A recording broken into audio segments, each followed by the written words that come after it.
Alors, bonjour chers amis, j'espère que vous allez bien. On continue la correction de l'exercice 5 de la série. Si vous êtes nouveau sur cette chaîne, vous m'écrivez sur ce numéro-là. Je vous envoie la série d'exercices. Exercice 5, on est en train de corriger, d'accord?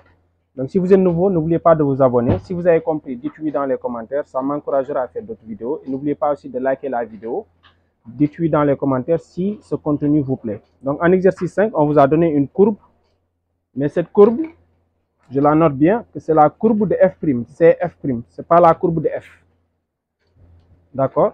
Et à la première question, on vous demande de répondre par vrai ou faux. Donc la première question, on vous demande si f réalise une bisection de l'intervalle moins 2, 2 sur f de moins 2, 2.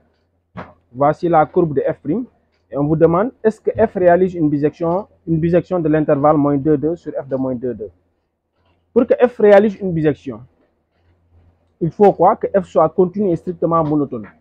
Strictement monotone, ça veut dire strictement croissante et strictement décroissante. D'accord? Mais déjà, on sait que, si vous regardez la courbe de f', qu'est-ce qu'on remarque en premier lieu? Que f' de x est positif. Pourquoi? Parce que f', c'est sa courbe est là. D'accord? F', sa courbe est là. Elle est toujours au-dessus de l'axe des abscisses. L'axe des abscisses est là. F' est toujours au-dessus. Ça veut dire quoi? Que f' de x est positif. Une courbe qui est au-dessus de l'axe des abscisses, c'est une courbe. Si la courbe est au-dessus de l'axe des abscisses, on peut dire que cette fonction-là, elle est positive. N'est-ce pas? Si la courbe représentative d'une fonction est au-dessus de l'axe des abscisses, on peut déduire que cette fonction est une fonction positive. Donc f' de x est positif. Pourquoi? Parce que sa courbe est là, elle est au-dessus de l'axe des abscisses. Donc f' de x est positif. Si f' de x est positif, plutôt, ça veut dire quoi? Que f est strictement croissante. Si la dérivée est positive, ça veut dire que f est croissante. Puisque f est croissante, puisque f est croissante, donc strictement croissante, et f' est continue, d'accord? Donc, vous avez f qui est croissante et f qui est continue. Pourquoi f est continue? Parce que f' est continue. Vous voyez? Parce que f' est continue. La courbe de f', elle est là. Donc, f est continue forcément. D'accord? Donc, f est strictement croissante et f est continue. Ça veut dire quoi? Que f est bijective. Si on a ces deux conditions, une courbe qui est strictement croissante ou bien strictement décroissante, plus la continuité plus monotonie, ça entraîne quoi? Bisection. Donc ça veut dire quoi? Que f est bijective et elle réalise une bisection de l'intervalle moins 2, 2. Pourquoi? Parce qu'on est sur l'intervalle moins 2, 2, n'est-ce pas? Vers f de cet intervalle, donc f de moins 2, 2. Donc ça veut dire que la première question, elle est vraie. Donc j'ai répondu par vrai. Donc quel que soit x appartenant à moins 2, 2, f' de x est positif, donc f est continue strictement croissante sur moins 2, 2, alors f réalise une bisection de moins 2, 2 sur f de moins 2, 2. Donc c'est très simple, n'est-ce pas? Donc rien qu'en lisant sur la courbe, on peut répondre à la question. Donc à la deuxième question, donc je viens, elle est fausse. Qu'est-ce qu'on vous demande? Est-ce que f admet un minimum local en 1?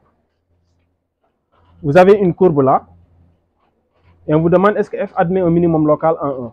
C'est faux, pourquoi? Pourquoi est-ce que c'est faux? Parce que f' de x est positif. D'après cette courbe, si vous regardez la courbe, f' de x est positif. Pourquoi? Parce que ça, c'est la courbe de f', elle est toujours au-dessus de l'axe des abscisses. Donc ça veut dire que f' est positif. D'accord? Si c'était la courbe de f seconde, si c'était cf seconde, on allait dire que f seconde est positif. Puisque f seconde est positif, ça veut dire que f est strictement croissant sur moins 2, 2. Une fonction qui est strictement croissante sur moins 2, 2 n'admet pas de minimum local. Voyez. Donc, la deuxième question, on vous a demandé de savoir si f admet un minimum local en 1. Ça n'admet pas de minimum local en 1. Pourquoi? Parce que f est strictement croissante sur moins 2, 2. Pourquoi f est strictement croissante sur moins 2, 2? Parce que f' est positif. D'accord? Donc, ça, c'est la réponse à la deuxième question. La deuxième question, elle est fausse. La troisième question. Donc je vais... Donc les gars, n'oubliez pas de liker, liker la vidéo. Si vous avez compris, dites-oui dans les commentaires. Ça m'encouragera à faire d'autres vidéos. D'accord? Et pour la troisième question, on vous demande, est-ce que CF admet 2 points d'inflexion? Est-ce que CF admet 2 points d'inflexion? Le point d'inflexion, ce n'est rien d'autre que là où la dérivée seconde s'annule en changeant de signe. Là où la dérivée seconde d'une fonction s'annule en changeant de signe, c'est là où on admet des points d'inflexion. D'accord? Donc là, on a 2 points d'inflexion. Rien qu'en regardant la courbe, on peut faire le tableau de variation de f'. D'accord? Donc on est sur l'intervalle moins 2, 2. Je place les points moins 1 et 1. Moins 1 et 1. En moins 1, si vous faites la projection, par exemple, là, vous voyez bien que si vous lisez sur la courbe, ça, ce point, c'est le point A de coordonnées x qui est égal à moins 1 et y qui est égal à 4. Vous voyez bien que là, vous avez une tangente horizontale. Mais ça, c'est la courbe de f'. Là aussi, vous avez une tangente horizontale. Ça veut dire quoi? Qu'en moins 1, f seconde de moins 1, ça fait 4. F seconde de moins 1 plutôt, ça fait 0. Pourquoi? Parce que là, la dérivée s'annule. Ici aussi, f seconde de 1, ça fait 0. Pourquoi? Parce que la dérivée, vous avez une tangente horizontale ici. Donc, f seconde de 1, ça fait 0. F seconde de moins 1, ça fait 0. Vous voyez? Donc là, vous avez une courbe qui est croissante sur l'intervalle moins 2, 1, moins 2, 1, moins 2, 1. Donc, c'est positif. Pourquoi? Parce que la courbe, elle est croissante. Si vous prenez sur l'intervalle moins 1, 1, la courbe, elle est décroissante. Donc, ça veut dire que f seconde est négatif.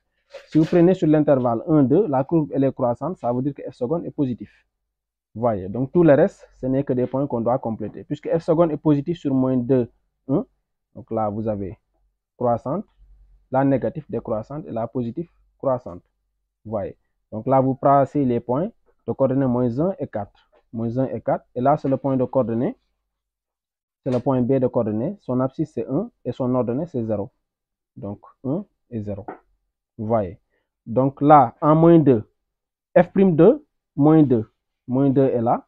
F' de moins 2, c'est 0. Vous voyez. Parce que là, c'est le point C de coordonnées. Moins 2 et 0. Ah bon, maman, je termine bientôt. Donc là, le point est là. C'est le point D de coordonnées 2. Donc ce point plutôt. Le point D plutôt, c'était le point de coordonnées. X, son abscisse, c'est 2. Et son ordonnée, c'est 4. Donc ça veut dire quoi? Que f' de 2, c'est 4. Vous voyez. Donc là, vous avez la dérivée seconde qui s'annule en moins 1 et 1. Et en changeant de signe. Pourquoi? Parce que là, vous avez plus et moins. Ça change de signe. Ça s'annule en moins 1. Ça s'annule en moins 1 et ça change de signe. Plus et moins. Et ça s'annule en 1. La dérivée seconde s'annule en 1 en changeant de signe. Ça quitte moins et ça devient plus. Donc là, vous allez dire que moins 1 et en 1, vous avez 2 points d'inflexion. D'accord? Vous avez 2 points d'inflexion en moins 1 et 1. Ouais, c'est très simple. J'espère que cette vidéo vous a plu. Si c'est le cas, laissez-moi un gros pouce bleu et je vous donne rendez-vous à très bientôt pour une autre vidéo. Allez, ciao.